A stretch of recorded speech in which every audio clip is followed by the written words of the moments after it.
ओमवद्व्याप्तदेहाय दक्षिणामूर्तये नमः। ओम शांति शांति शांति। वेदांत के प्रकरण ग्रंथ विवेक चूड़ामणि पर हम लोग विचार कर रहे हैं। इसका श्लोक नंबर 41 यहाँ पे बताया जा रहा है कि शिष्य जो है गुरु के पास जा कर के प्रार्थना कर रहे हैं कि आपके दर्शन से हम कृतार्थ हो गए, आपकी वाणी सुनना चाहते हैं।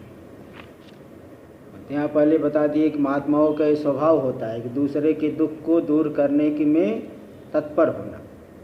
जैसे उदाहरण दिए कि चंद्रमा ये स्वाभाविक रूप से जो है दिन भर में जो प्रदीप्त हो जाती है पृथ्वी, उसको ठंडा करने का स्वभाव है। इसकी जो है अमृत के समान रश्मियों के द्वारा वह उसको पृथ्वी की रक्षा करता है, उसको ठंडा करता है, भूमि की रक्षा करता है। ऐसे ही ये महापुरुषों का स्वभाव होता है। फिर आगे वो जो है स्वबंध का मोचक उपदेश के लिए, बंध से मुक्ति कर दे ऐसा उपदेश, उस उपदेश के लिए धैर्य पूर्वक प्रार्थना किए। ये 41 श्लोक हम लोग उच्चारण किए थे कि ब्रह्मानंद रसानुभूति कलितै पूतै सुशीतै स्थितै युष्मद् वाक् कलशोज्झितै श्रुति सुखै वाक्यामृतै सेचय संतप्तं भव तापदावदहन ज्वालाभिरेनं प्रभो धन्यास्ते भवदीक्षण क्षण गते पात्रीकृतः स्वीकृता। यहाँ पे बताए। हाँ, तो ये बता रहे कि ब्रह्मानंद रसानुभूति कलितै, ब्रह्मानंद रूपी जो रस, सबसे बड़ा रस, उसकी अनुभूति से कलित युक्त जो आपकी वाणी है, और पूतै, इससे बढ़कर के कोई पवित्र वाणी क्या हो सकती है भाई? ब्रह्म ज्ञान का प्रतिपादन करने वाली वाणी, इससे बढ़कर के दूसरी कोई पवित्र वाणी हो नहीं सकती। इसलिए कह दी पूतै, जो अत्यंत पवित्र है यह वाणी। और सुशीत, अत्यंत शीतलता देती है, क्योंकि जगत रूपी ताप से जो परेशान है, संसार में दुख का अनुभव कर रहा है, अब सांसारिक वार्ता उसे सुख नहीं देती। उसके लिए तो यह आत्म तत्व का उपदेश यह उसे सुख देता है। जैसे कोई भक्त है तो भक्त के सामने अन्य बातें करो तो बुरा मानता है, उससे भगवान की चर्चा करो तो बहुत ही प्रसन्न उसका मन रहता है। ऐसे ही ये जो आत्म जिज्ञासु है, ये तो बहुत बड़ा भक्त है, इससे बढ़ के क्या भक्त है जो है, क्योंकि ये पूरी भेद दृष्टि को मिटाना चाहता है। इसलिए इसके लिए शीतल कौन है? इसके लिए शीतल है आत्म प्रतिपादक वाक्य। आत्म प्रतिपादक वाक्य ही इसके लिए शीतल जल के समान है। जैसे कोई आदमी गर्मी का समय, बहुत गर्मी पड़ रही, दोपहर का समय, उस दोपहर की धूप में बहुत संतप्त हो रहा है और बहुत जोर की प्यास लगी है। ऐसे व्यक्ति को क्या चाहिए? धूप में परेशान हो रहा है, प्यास भी लगी है, तो किसी जो है वृक्ष की छाया मिल जाए और ठंडा शीतल पानी पीने को मिल जाए तो उसके लिए वो बहुत बड़ी बात होती है। उस समय वृक्ष की छाया मिलना और शीतल जल मिलना उसके लिए बहुत बड़ी बात है। ऐसे ही यह जो संसार में दुख का अनुभव करने वाला जिज्ञासु है ना, संसार रूपी तीनों तापों से बहुत संतप्त है, तो गुरु की सन्निधि मिल जाए और आत्म प्रतिपादक वाक्य सुनने को मिल जाए। सांसारिक बातें उसे रुचिकर नहीं लगती हैं। सांसारिक बातें तो जिनका संसार में मन लगा हुआ है उसी को रुचिकर लगती हैं। इसलिए सुशीत ही ऐसा विशेषण यहाँ दिया गया। और शीत ही बहुत शुभ्र है ना, रजो मार्ग और तमो मार्ग से हटाता है, सात्विक मार्ग में लगा देता है। कैसी जो आपकी वाक्य रूपी अमृत है। बोले अमृत तो जो है घड़े से गिरा है, यहाँ कौन सी किस घड़े से अमृत गिरेगा? तो बोले युष्मद वा कलशोज्जित ही, आपकी वाणी रूपी जो कलश है, घड़ा है, उस घड़ा से उज्जित हो रही है, निकल रही है, गिर रही है यह वाक्य रूपी अमृत। और श्रुति सुख ही, सुनने में भी बड़ा सुख कर देने वाली है। ये तो बता ही दिया कि जो है आत्मजिज्ञासु के लिए यही अच्छा लगता है। इसलिए वाक्य रूपी अमृत के द्वारा मेरे ऊपर सिंचन कर दो। और मैं कैसा हो, संतप्तम भवताप दावदहन, संसार रूपी जो 3 प्रकार के संसार में ताप, उस ताप रूपी जो दावाग्नि है, उस दावाग्नि की भीषण ज्वालाओं से मैं संतप्त हूँ, बहुत जो है तपा दिया गया, अत्यंत तप गया हूँ। इसलिए इस हे प्रभु, इस संतप्त जो जिज्ञासु आपके सामने आया है, उसको आप जो है वाक्य रूपी अमृत के द्वारा इसके ऊपर सेचन करिए, अमृत छिड़क दीजिए, वाक्य रूपी अमृत। क्योंकि वे लोग धन्य हैं, धन्यास्ते, ऐसे लोग धन्य हैं। कौन लोग धन्य है? भवदीक्षण क्षण गते, आपकी जो ईक्षण, नेत्रों के एक क्षण भी नेत्र आपके ऊपर, आपके नेत्र जिसके ऊपर पड़ जाए, ऐसा व्यक्ति तो बड़ा धन्य हो जाता है। पात्रीकृता स्वीकृता, जिनको आपने उपदेश का पात्र मान लिया, जिसको आपने स्वीकार कर लिया, ऐसे लोग धन्य है। यही लोग संसार में धन्य है। इस तरह से बता दिए। अब इसका जो है टीका थोड़ा सा विचार किया जाए। टीका में देखिए क्या बातें, किस बातों को बता रहे हैं। हे प्रभु, प्रभु प्रभु मतलब जो सर्वसमर्थ हो।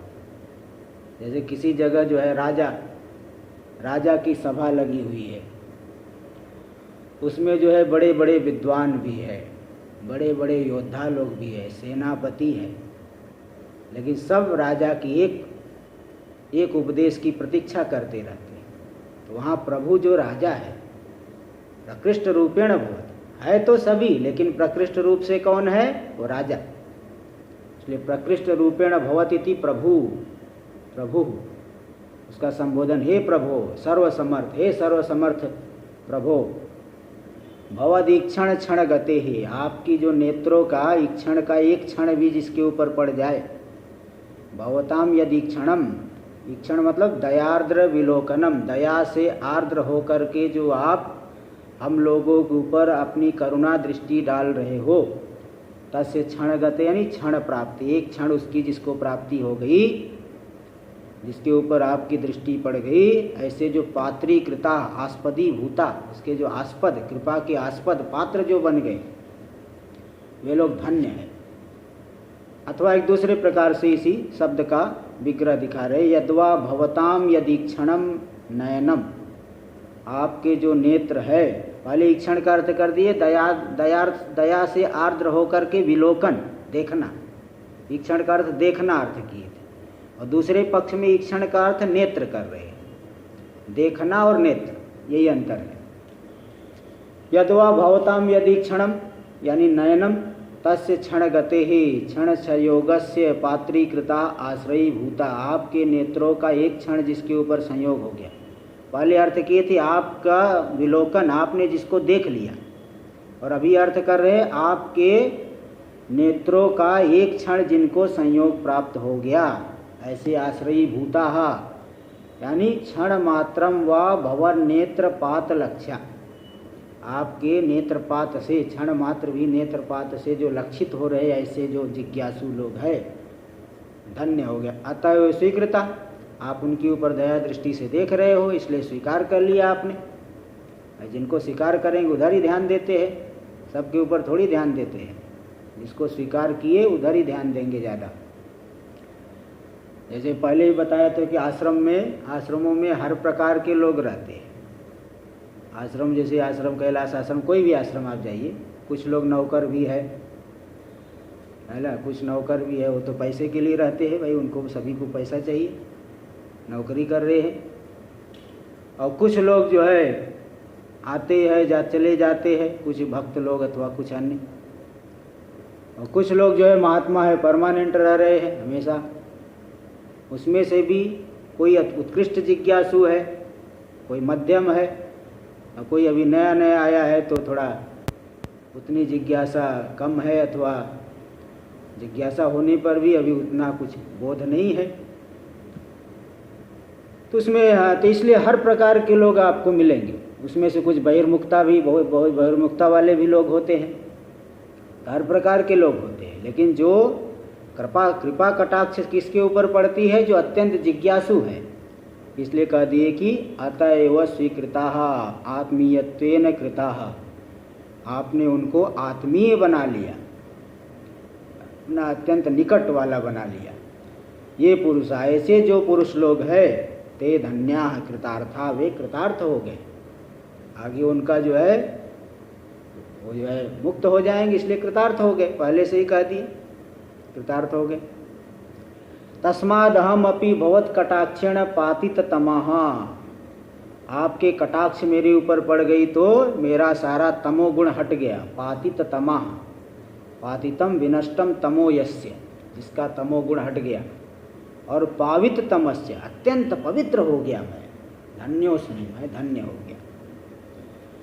अति क्षिप्रम संसारिक अग्नि समम तापम शिशमेषु एवं प्रार्थयते इति सूचयति।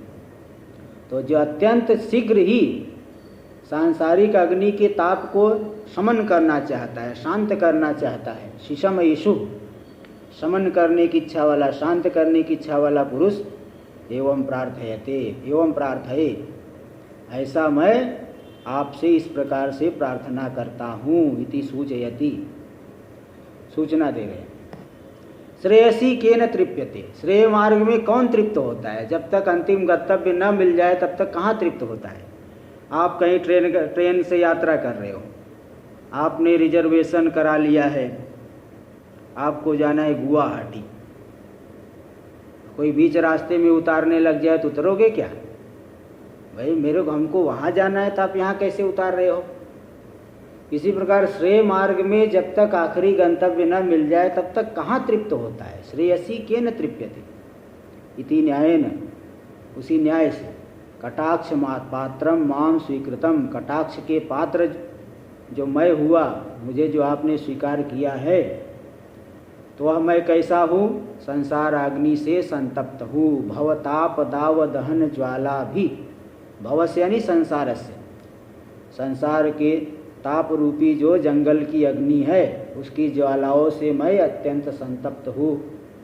भवस्य ताप, भवताप संसार शोक, संसार का जो शोक हो गया ये जंगल की अग्नि के समान है। जंगल की अग्नि जैसे बहुत दुख देती है, बहुत से प्राणी जल जाते हैं। एक बार अमरकंटक में अग्नि जंगल में आग लग गई तो ये सूचना मिली कि कई भालू जल गए। कई भालू जो है उसी जंगल में, भालुओं के बच्चे वो भी जल गए बेचारा, कई परिवार समाप्त।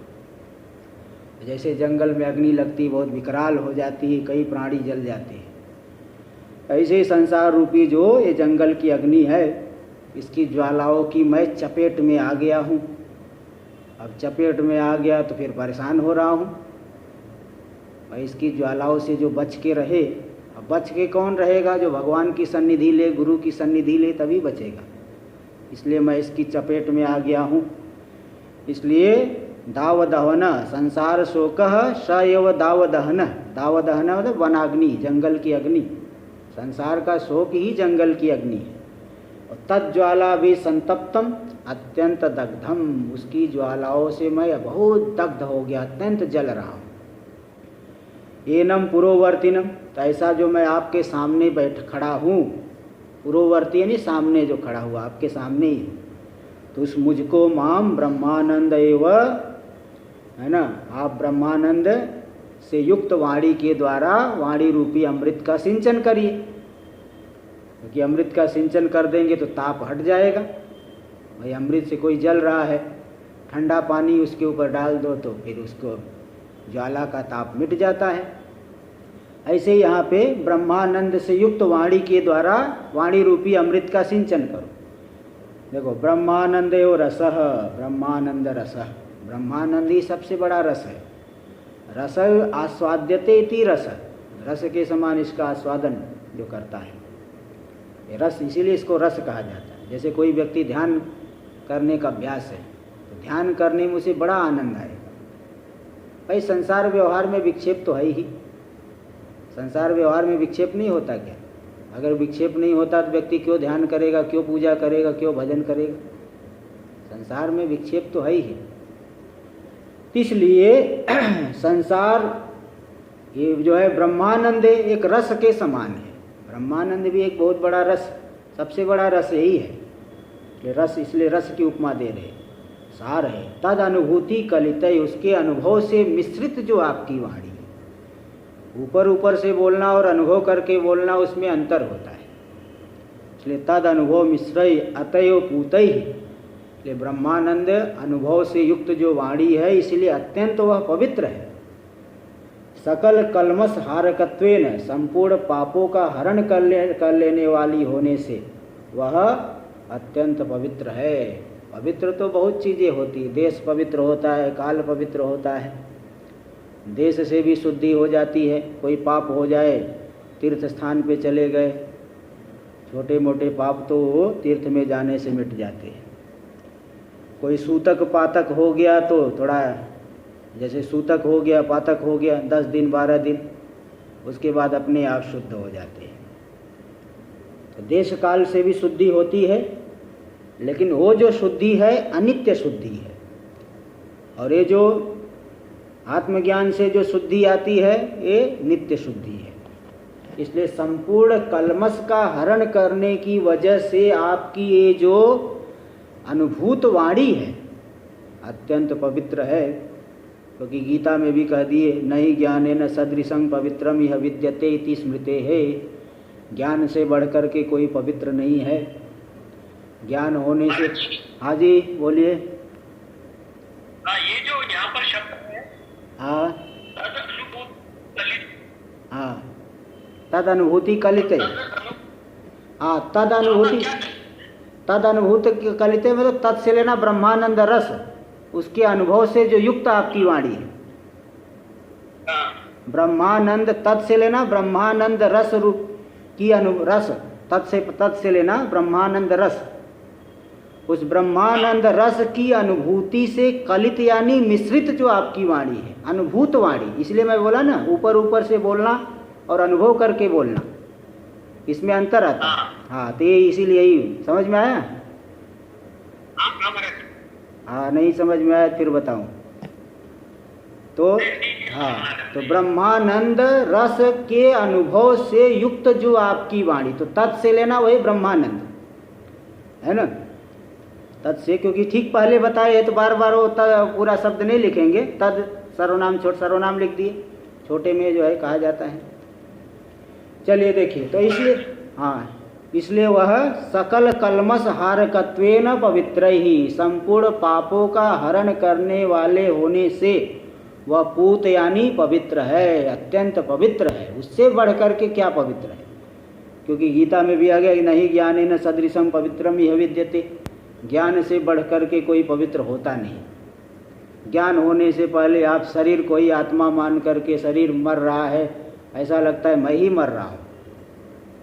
हाँ, शरीर के सारे धर्मों को, अंतःकरण के धर्मों को, सभी धर्मों को आप अपने आत्मा में आरोपित करते हो ज्ञान होने से पहले। मैं मोटा हूँ, पतला हूँ, गोरा काला, लंबा चौड़ा, अब बताओ, शरीर का सारे धर्मों का सीधे सीधे आरोपण कर रहा है आत्मा के ऊपर, जबकि आत्मा इनसे अलग ही है, पृथक ही है, तीनों अवस्थाओं का साक्षी है आत्मा।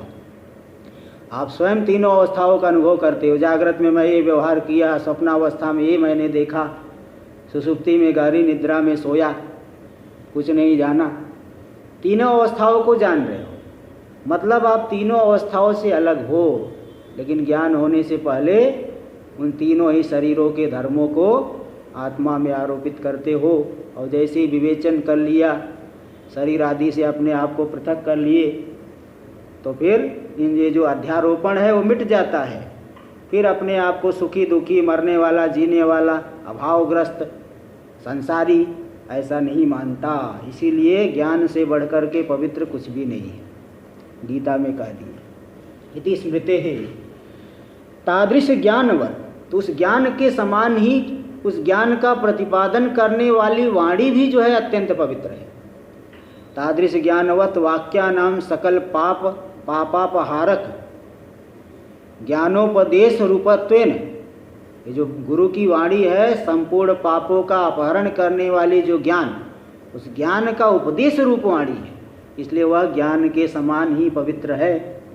रूपत्वेन पूतत्वम, वो वाक्य भी ज्ञान के समान ही, तादृश ज्ञानवत, उस प्रकार के ज्ञान के समान ही गुरु की वाणी भी वह पूत यानी पवित्र, उसमें पूतत्व पवित्रता है।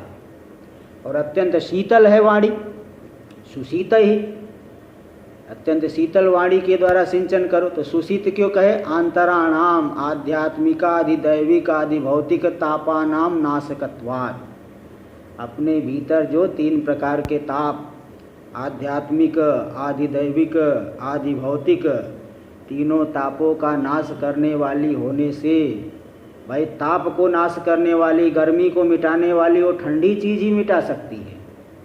कोई व्यक्ति पहले से ही गर्मी का अनुभव कर रहा है, उसके ऊपर और गर्म पानी डाल दो तो बेचारा परेशान हो जाएगा, क्या मार रहे हो मुझे, गरम, पहले से ही गर्मी से परेशान है और गर्म पानी डाल दो तो परेशान होगा। गर्मी को ठंडी से दूर किया जा सकता है। बताओ 3 प्रकार के तापों से जल रहा है, किंतु गुरु की वाणी सुन करके अत्यंत जो है सुख का अनुभव होता है। एक बार हमारे कैलाश आश्रम के एक आचार्य थे, अभी वो दूसरी जगह रहते हैं, तो आचार्य जी, उनके कोई मित्र, कोई महात्मा पीठ पीछे उनकी बुराई कर रहा था।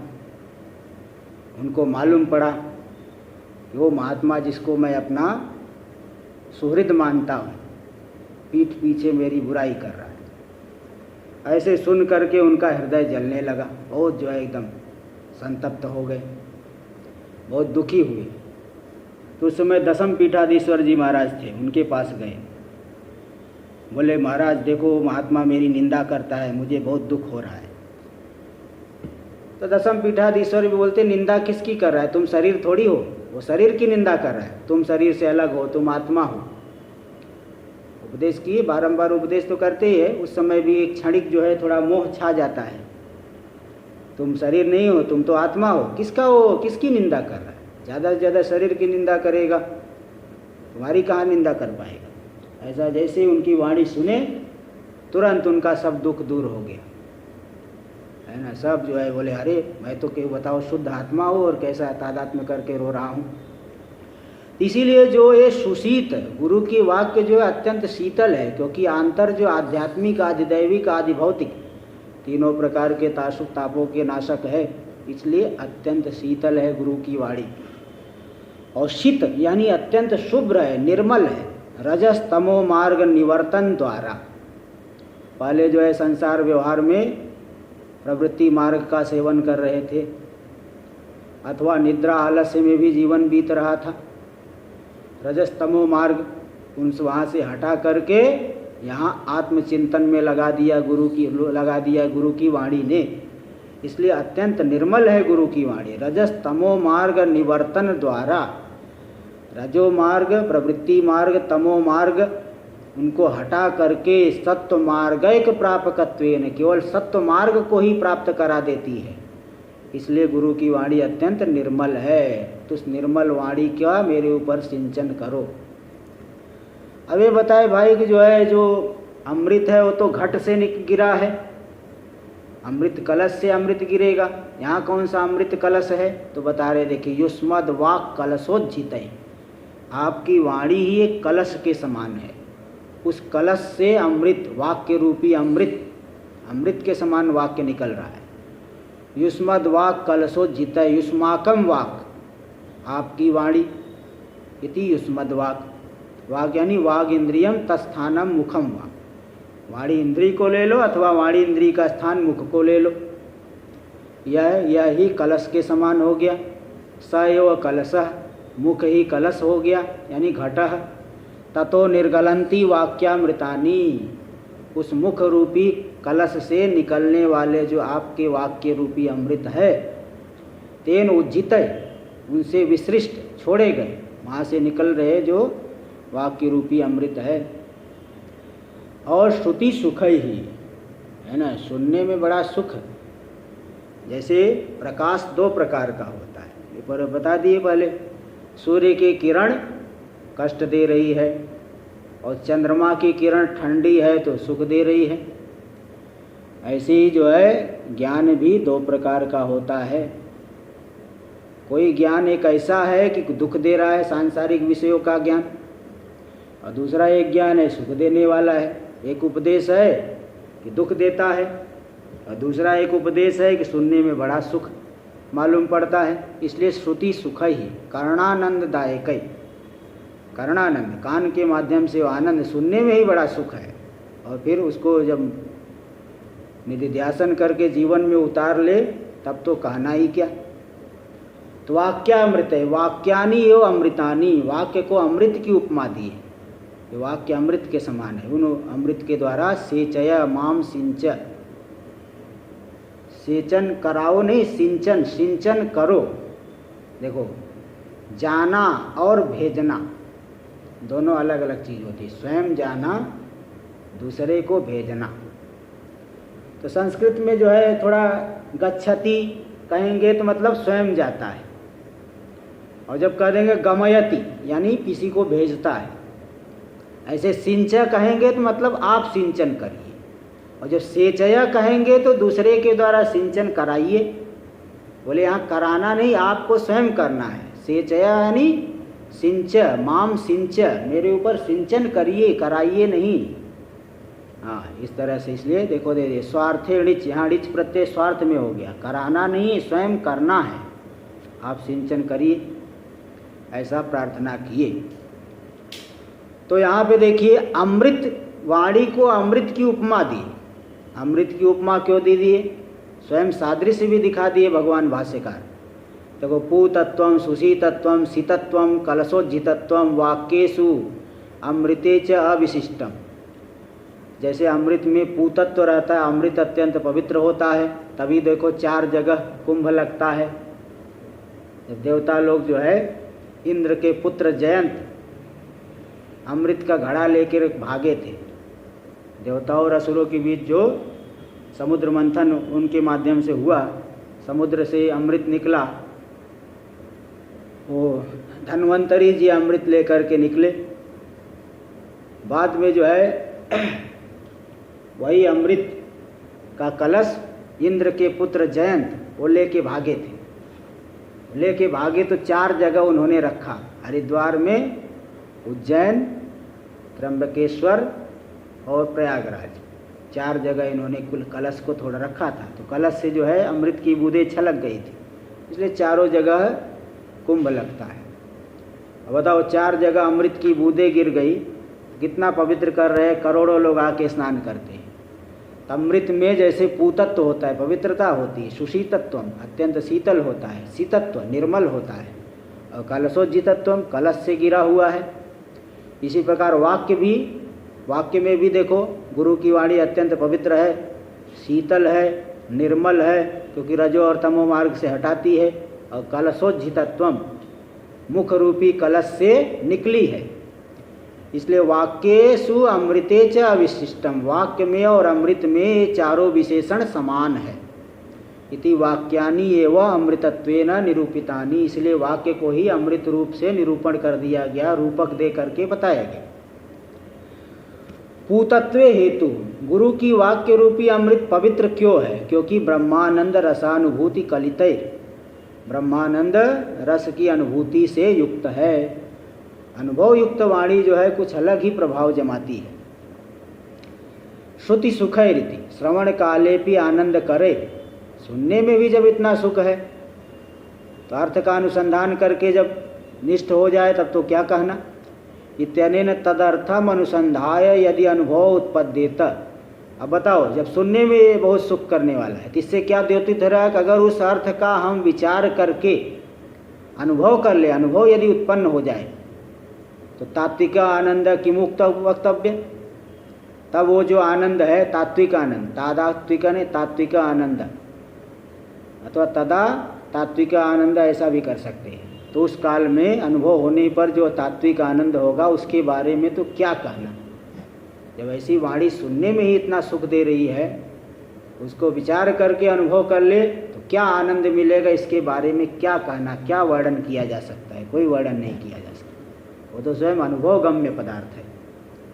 इति भाव, ये तात्पर्य है। अब आगे जो है देखिए, एक श्लोक जो आया था, श्लोक नंबर 38, उसमें आया था दुर्वार संसार दवाग्नि तप्तम दोधूयमानम दुरदृष्टवाते भीतम प्रपन्न। तो मैं बहुत डर गया हूँ। क्या डर है? देखो, पूर्वम भीतम प्रपन्न इत्यत्र उक्तम, श्लोक नंबर 38 में वो शिष्य ने अपने भाव को व्यक्त किया था कि मैं बहुत डर गया हूँ, आपकी शरण में आया। तो वहाँ जो उसने इत्यत्र उक्ताम भीति, वहाँ जो भीति भय को बताया था उसी को और स्पष्ट कर रहे, स्पष्टयति सहसा स्वस्मिन अनुग्रह सिद्ध्यर्थम, उस भय को दिखा रहा है जिससे कि गुरु जी जल्दी से जल्दी हमारे ऊपर कृपा करें। नहीं तो ऐसा थोड़ी कह महाराज कोई बात नहीं, साल 2 साल बाद उपदेश कर देना, जब आपको टाइम मिले तब। ऐसा बोलेगा तो गुरु को लगेगा इसको तो जिज्ञासा ही नहीं है, क्या उपदेश करेंगे। इसलिए यहाँ पे दिखा रहे हैं कि मैं बहुत भयभीत हूँ, तुरंत मेरे ऊपर अनुग्रह करिए, परेशान हो रहा हूँ। तो अपने उस भय को और अच्छी प्रकार से स्पष्ट कर रहे हैं। श्लोक नंबर 42 देखिए।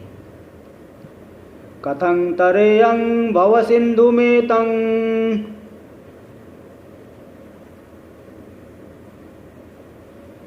का वा गतिर्मे कथमोऽस्त्युपायः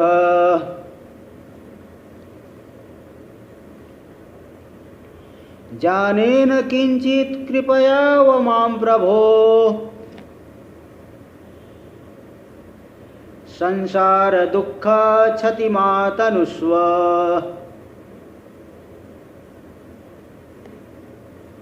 कथं तरेयं भव सिंधु में तम, देखिए क्या भयभीत हो रहा हूँ, बहुत परेशान हूँ, सोच रहा हूँ कि कथम तरेयम भव सिंधु में तम, इस संसार सागर को मैं कैसे पार कर जाऊँ। संसार जो है बहुत कष्ट देता है। देखो, अत्यंत जिज्ञासा, जब तक जिज्ञासित वस्तु जान नहीं ली जाती तब तक हृदय में एकदम चुभते रहता है। अत्यंत किसी चीज़ की जिज्ञासा है कि जब तक आपको ज्ञान नहीं होगा, जानोगे नहीं, तब तक बहुत एकदम हृदय में पीड़ा देते रहता है। इसलिए मैं ये जो है परेशान हूँ कि संसार सागर जो इतना विशाल दिख रहा है वो कैसे मैं पार कर पाऊँ। कथम तरेयम भव सिंधु में तम कावा गतिर में, मेरी क्या गति होगी, सदगति होगी कि दुर्गति हो जाएगी, कहीं विश्राम स्थल मिलेगा कि नहीं मिलेगा, है ना, क्या गति होगी। वैसे संसार में अनुभव किया हूँ, और रामचरितमानस में भी आएगा, श्रुति पुराण बहु कहे उपाई, हाँ, छूट न अधिक अधिक रुझाई, इस तरह से आया है, छूट न अधिक अधिक रुझाई। श्रुति पुराण इत्यादि में बहुत उपाय बताए गए, लेकिन छूटने के बजाय और अधिक उलझते जाता है। जैसे लोक में भी देखिए, पहले आप एक साधारण व्यक्ति है और थोड़ा कमाई पैसा कमाई करके धनी हो गए तो आप अपने आप को थोड़ा बड़ा समझने लगते हैं। अरे मैं धनवान हूँ, ये छोटे गरीब लोग तो मुझे सलामी ठोके, मुझे नमस्कार करे, ये लोग मेरे सामने क्या है। और अधिक कोई बहुत प्रतिष्ठित पद मिल गया और थोड़ा अभिमान बढ़ जाता है। ऐसे ही जो है गृहस्थ से जब सन्यासी बन जाएगा और तो थोड़ा और उसको अभिमान हो जाता है, विचार नहीं करने वाले का अभिमान हो जाता है। सन्यासी होकर के कुछ विद्वान हो गया शास्त्र का तो और भी किसी किसी का अभिमान हो जाता है, अरे मैं तो विद्वान हूँ, ये लोग तो क्या ऐसे दाल रोटी खाने वाले हैं। ऐसा भी कई किसी किसी को होता है, विद्वान होने पर बड़ा अभिमान हो जाता है, अरे मैं तो इतना बड़ा विद्वान हूँ, ये लोग तो ऐसे दाल रोटी खाने वाले। तो मतलब ये कि ये जो है समस्या और बढ़ती चली जाती है। अगर विचार न करे तो बहुत समस्या बढ़ती जाएगी। विद्वान हो गया, कहीं के मंडलेश्वर बन गए, स्थानधारी हो गए, विचार नहीं है तो फिर और अधिक अभिमान बढ़ेगा। यहाँ शिष्य यही पूछ रहा हो कि आखिर मेरी गति क्या होगी, सदगति होगी कि दुर्गति होगी। जैसे संसार में कोई पद आदि मिल गया, धन मिल गया तो अभिमान बढ़ जाता है। यहाँ भी तो ऐसे नहीं होगा। कथमोस्ति उपाय, और दूसरी बात उपाय क्या है। कहीं कर्म कहा गया है, कहीं कर्म की प्रशंसा आई है, कहीं उपासना की प्रशंसा आई, कहीं शरणागति की ही प्रशंसा आ गई, कहीं भक्ति की प्रशंसा आ गई, कहीं जो है ज्ञान की प्रशंसा, है ना। नाना प्रकार के साधन भी तो सुने जाते हैं। तो कौन सा उपाय मेरे लिए ठीक रहेगा। जाने न किंचित, इन तीनों प्रश्नों में से मैं किसी का भी उत्तर नहीं जानता, बिल्कुल एकदम अज्ञानी हूँ। इन तीनों प्रश्नों का उत्तर मुझे पता नहीं। इसलिए कृपया अव माम प्रभो, हे प्रभो माम कृपया अव, कृपा करके मेरी रक्षा कीजिए। आपके सिवा, आपको छोड़ करके दूसरा कोई मेरी रक्षा नहीं कर सकता।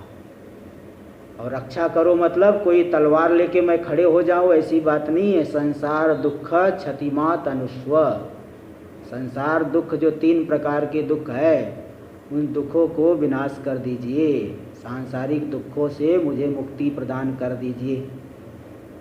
ज्ञान का उपदेश करके, ज्ञान की प्राप्ति करा के सांसारिक दुखों को सदा सदा के लिए निवृत्त कर दीजिए। यही आपके सामने मेरी प्रार्थना है।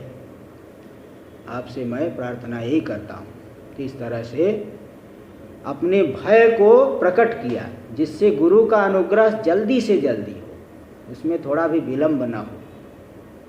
देखो अब इसी बात को आगे बता रहे हैं, टीका में चलेंगे। एतम बहुविध दुर्वार दुख जाल जटिलम भव,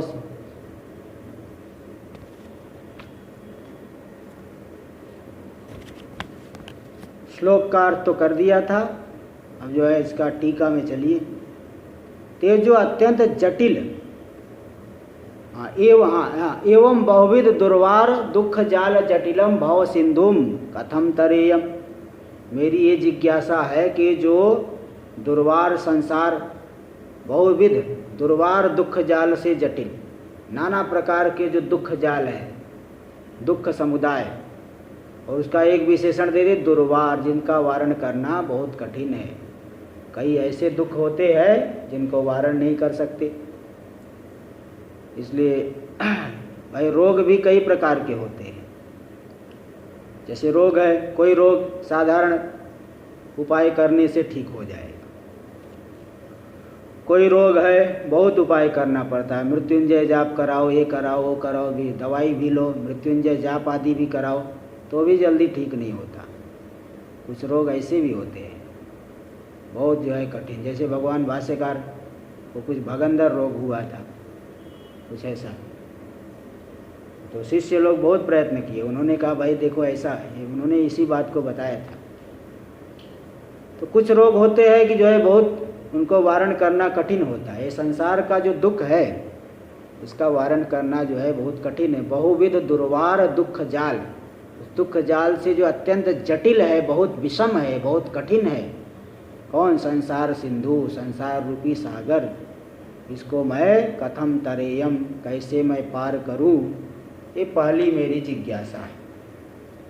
यो मेव यदि वर्तेयम में कावा गति, अगर मैं पार करने की कोशिश न करूं, जैसे समुद्र के किनारे कोई व्यक्ति गया और देखा कि जो है समुद्र में पार कितना लंबा चौड़ा समुद्र दिख रहा है, पार तो नहीं कर पाऊंगा, अब किनारे ही खड़ा हो गया। तो वही वह शिष्य कह रहा, एवमेव यदि वर्तेयम, यदि मैं ऐसे ही रह जाऊं, कुछ न करूं, तो कावा गति, तो मेरी क्या गति होगी? नरक में जाऊंगा कि स्वर्ग में जाऊंगा कि क्या मिलेगा? मया किम तावत प्राप्य, यदि मैं ऐसे ही रह गया, कुछ साधना आदि नहीं किया, तो मैं मुझे क्या प्राप्त करूंगा, क्या गति होगी मेरी? सर्वथा दुखमेव इति भाव, मतलब तो यही गति है कि भाई सभी प्रकार से दुख ही दुख मिलेगा, इसलिए पार करना भी जरूरी है। अतः कतमोस्ति उपायः एतद् भव सिंधु तरणे, इस संसार सागर को पार करने में उपाय क्या है? कर्म से पार करूं, उपासना से, भक्ति से पार करूं, या ज्ञान से पार करूं? किससे पार करूं? तो कतमो अस्ति उपाय, एतद् भव सिंधु तरणे कोवा उपायो अस्ति। कौन सा उपाय है? कौन सा उपाय ठीक है? आम तावत किंचिदपि न जाने। तीनों प्रकार के प्रश्न मेरे मन में उठ रहे हैं, कुछ भी नहीं जानता इसके विषय। इसलिए माम अव, मेरी रक्षा करिए, मतलब एवं भीतम परिपाही, इस प्रकार से जो मैं भयभीत हूँ उस मेरी आप रक्षा करिए। अवनम स्पष्टम प्रार्थयते, रक्षा करे मतलब क्या रक्षा करे, इसको स्पष्ट कर रहे हैं। अवनम रक्षणम, अवन का अर्थ रक्षण, रक्षण को स्पष्ट रूप से प्रार्थना कर रहे, मतलब क्या रक्षण करना है? संसार दुख क्षतिमात अनुस्व, संसार दुख को के विनाश, क्षति को आतनु से नहीं विस्तार करिए, यानी संसार दुख को हमेशा हमेशा के लिए नाश कर दीजिए। देखिए इसलिए तात्पर्य दे रहे, सांसारिक शोकं समूल घातम जही, सांसारिक शोक को पूरी तरह से उसका विघात कर दीजिए, पूरी तरह से नाश कर दीजिए। यही मेरी प्रार्थना है। मैं बहुत भयभीत हूँ, इसलिए मेरे ऊपर जल्दी से जल्दी अनुग्रह कृपा करिए। इस तरह से देखिए यहाँ पे प्रार्थना कर दिए। अब जो ऐसा शिष्य गुरु के पास गया है, महापुरुष के पास गया, महापुरुष का भी क्या कर्तव्य है? शास्त्रों में आया है कि ऐसे साधक की उपेक्षा नहीं करनी चाहिए। ऐसा अगर जैसे कोई योग्य पुत्र है, पिता उसको जो है पूरा अपना पूरा संपत्ति आदि दे देते हैं, सब कुछ संभलवा देते हैं, ऐसे कोई योग्य शिष्य आए तो पूरा ज्ञान गुरु को देना चाहिए। इस ज्ञान में कुछ कटौती करके नहीं कि थोड़ा सा मैं अपने पास रख लूँ। इसलिए आप मुंडक उपनिषद देखेंगे तो जहाँ पे आया है, परीक्ष लोकान कर्म चितान ब्राह्मणो निर्वेदम आयात नास्त्य कृतः कृतेन तद विज्ञानार्थम स गुरुमेवाभिगच्छेत समित पाणी श्रोत्रियम ब्रह्मनिष्ठम। ये मंत्र जो आया कि जो कोई साधक है, लोगों की परीक्षा करके पूरी तरह से वैराग्य प्राप्त करके आत्मा को जानने के लिए श्रोत्रिय ब्रह्मनिष्ठ गुरु के पास जाए, बस उसके बाद वाला मंत्र है। तो गुरु को भी उपदेश शास्त्र कर रहा है कि देखिए ऐसा अगर साधक आपके पास आए तो उसका तिरस्कार नहीं करना। इसलिए मंत्र वहाँ पे है, तस्मै स विद्वान उपसन्नाय सम्यक प्रशांत चित्ताय समान्विताय येनाक्षरम पुरुषम वेद सत्यम प्रोवाच ताम तत्वतो ब्रह्म विद्याम, ऐसा मंत्र आ गया। तस्मै स विद्वान उपसन्नाय, वह विद्वान महात्मा, वह जो समीप में आया हुआ शिष्य है। कैसे शिष्य को ज्ञान देगा ये भी बता दिए। सम्यक प्रशांत चित्ताय समान्विताय, जिसका चित्त जो है पूरी तरह से प्रशांत हो गया है, अंतर इंद्रिय निगृहीत है। सम्यक प्रशांत चित्ताय समान्विताय येनाक्षरम पुरुषम वेद तत्वम, तो जिस विद्या के द्वारा उस सत्य पुरुष परमात्मा को जानता है, उस विद्या को अक्षरशः पूरी की पूरी विद्या को उसे प्रदान करे। इसलिए गुरु को भी शास्त्र ने उपदेश किया कि ऐसे शिष्य की उपेक्षा नहीं करनी चाहिए। यही बात यहाँ पे भी देखिए दिखा रहे। इदानीम गुरोः कर्तव्यम उपदिशति, गुरु के कर्तव्य को शास्त्र उपदेश यहाँ भाष्यकार भगवान अपने शब्दों के माध्यम से बता रहे, उपदेश कर रहे, गुरु को क्या करना चाहिए। तथा इत्यादि ना श्लोकद्वयेन, 2 श्लोक में इस बात को बताएंगे कि गुरुदेव क्या करेंगे शिष्य के प्रति। तो ये पहला 43 नंबर श्लोक देखिए। तथा वदन्तं शरणागतं स्वं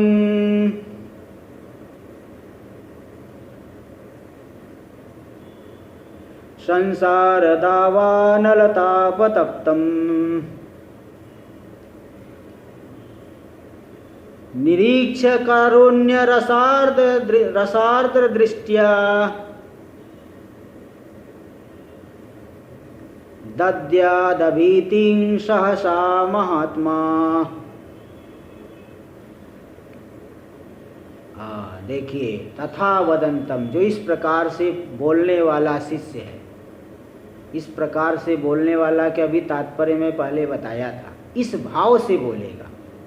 जरूरी नहीं कि शब्दावली यही की यही हो, कुछ शब्दावली भिन्न भी होगी, भिन्न शब्दावली का प्रयोग करेगा, लेकिन इसी भाव से प्रार्थना करेंगे कि मैं संसार से बहुत दुखी हूँ, संसार से पार जाना चाहता हूँ, इसी भाव से प्रार्थना करेंगे। कैसा बोलने वाले वो जो शरणागत है शिष्य, स्वयं स्वकी वो जो शिष्य सन्निधि में आए हुए हैं। संसार दावा नलताप तप्तम, संसार रूपी जो जंगल की अग्नि है उसके ताप से जो अत्यंत उद्विग्न है, मतलब उसका मन दुखों से, सांसारिक दुखों से बहुत उद्विग्न हो गया है, बहुत कठिनाई का अनुभव कर रहा है संसार में। संसार जो है उसे रमणीय नहीं लग रहा है, क्योंकि बहुत विरक्त है ना। रागी पुरुष को संसार रमणीय दिखता है, विरक्त को बिल्कुल वहाँ पे रस नहीं दिखता। तो संसार रूपी जंगल की अग्नि के ताप से जो संतप्त है, ऐसे बोलने वाले उसके अपनी जो जिज्ञासा को प्रकट किया शिष्य, उसको उसको देख करके, निरीक्षण करके, कारुण्य रसार्ध दृष्टिया, ऐसा नहीं कि तुरंत जो है बिगड़ जा रहे, कहाँ से आ गया फालतू में डिस्टर्ब कर रहा है, ऐसा नहीं, बल्कि कारुण्य रस से आर्द्र दृष्टि से उसे देखे। आँखों में जो आंसू कई प्रकार के आते हैं, कोई व्यक्ति दुखी होकर के भी रोता है, कोई जो है सुख में भी रोने लगता है, कोई कृपा करने के लिए, जैसे कोई माता अपने पुत्र के भविष्य के बारे में सोच करके भी आँख उसकी नम हो जाती है। इसी प्रकार कारुण्य रस से आर्द्र नेत्र के द्वारा, कारुण्य रस से जो गीली हो गई नेत्र, आर्द्र हो गए दृष्टि, उस दृष्टि से उस शिष्य को देख करके, भाई वो परेशानी में है, तो उस कारुण्य रस से आर्द्र दृष्टि से शिष्य का निरीक्षण करके सहसा अभीतिम दद्यात महात्मा, वह महात्मा महापुरुष, वह ज्ञानी पुरुष उस जिज्ञासु को सहसा तुरंत अभय दान दे दे। तुरंत बोले डरो मत, डरो मत, तुम्हारा जो है नाश नहीं होगा, तुम संसार सागर से पार हो जाओगे, सांत्वना दे, अभय प्रदान करे। तुरंत अभय प्रदान करना चाहिए, ये नहीं कि भाई अभी तो रहने दो, कुछ महीने 2 महीने बाद आ जाना, तुरंत सहसा अभय दान दे। इसका टीका तो आगे आएगा, एक और श्लोक है, 2 श्लोकों में वो गुरु का कर्तव्य बताए हैं, तो अगला श्लोक भी उच्चारण कर लिया जाए, ठीक रहेगा। हाँ, अगला श्लोक भी देखिए। विद्वांस तस्मा उपसत्ति मीयुषे,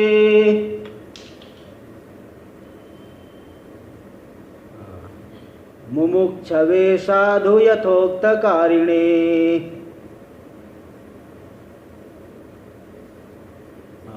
प्रशांत चित्ताय समान्विताय, तत्वोपदेशं कृपयैव कुर्यात्।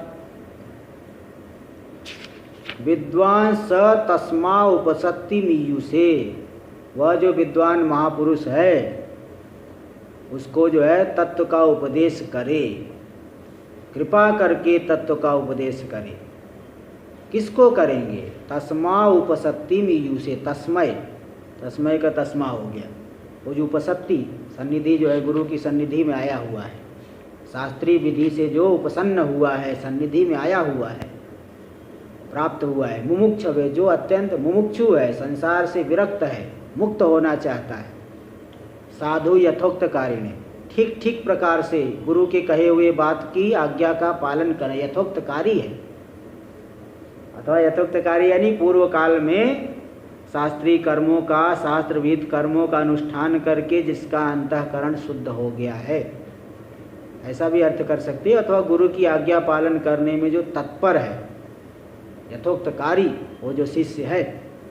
प्रशांत चित्ताय, जिसका चित्त चंचल नहीं है, चंचल चित्त वाला होगे तो तुरंत ज्ञान तो नहीं देंगे, जो प्रशांत चित्त वाला है। समान्विताय, शम अंतर इंद्रिय जिसकी निगृहित है, शम से अन्वित है। तत्वोपदेशम, अब यहाँ एक शंका होगी कि चलो ये बस सब बातें तो ठीक है, लेकिन ज्ञानी को तो भेद दर्शन होता ही नहीं है। ज्ञानी तो सबको सर्वत्र आत्मदृष्टि होती, पर दृष्टि या मुझसे अलग है, मैं इससे अलग हूँ, ऐसी ज्ञानी को दृष्टि होगी क्या? अगर ऐसी दृष्टि हो रही भाई, तब तो वो ज्ञानी नहीं बल्कि अज्ञानी ही है। वो पर कहाँ हुआ? एक ही तो आत्मा है, व्यापक है। पर दृष्टि जो है ही नहीं, तो उपदेश कैसे करेंगे? तो आप पर दृष्टि से नहीं बल्कि आत्मदृष्टि से उपदेश करें। यह भी आत्मा है लेकिन अपने आप को बंधन में मानता है, यह भी बुझात्म स्वरूप ही है, मुझसे भिन्न नहीं है, लेकिन अपने आप को भिन्न मानता है, अलग करके जानता है। जैसे घटाकाश घट के साथ तादात्म्य कर ले तो महाकाश से अलग हो करके जानता है, किंतु महाकाश समझता है कि हम उससे अलग नहीं। ऐसे ज्ञानी महापुरुष, उनको पर दृष्टि तो नहीं है कि हम उससे अलग है, अलग है मुझसे, ऐसी दृष्टि नहीं, आत्मदृष्टि से उपदेश करेंगे। यह मेरी ही आत्मा है, लेकिन अपने आप को मुझसे अलग मानता है, ईश्वर से अलग मानता है। यह जानता, सोच रहा है कि मैं अलग हूँ, ईश्वर अलग है, मैं संसारी हूँ, सुखी दुखी हूँ, ईश्वर तो नित्य शुद्ध बुद्ध मुक्त है, ऐसा जानता है। इसलिए आत्मदृष्टि से उपदेश करेंगे। कृपयैव, कृपा करके उस साधक को उपदेश करे, क्योंकि वह मुमुक्षु है, उपसत्ति सन्निधि में आया है, शरणागत हो गया है, यथोक्तकारी है, आज्ञा पालन करने वाला, शास्त्र की आज्ञा पालन, गुरु की आज्ञा पालन करने वाला, प्रशांत चित्त वाला है। इसलिए इन सब कारणों से गुरु को उसे कृपा करके तत्व का उपदेश करना चाहिए।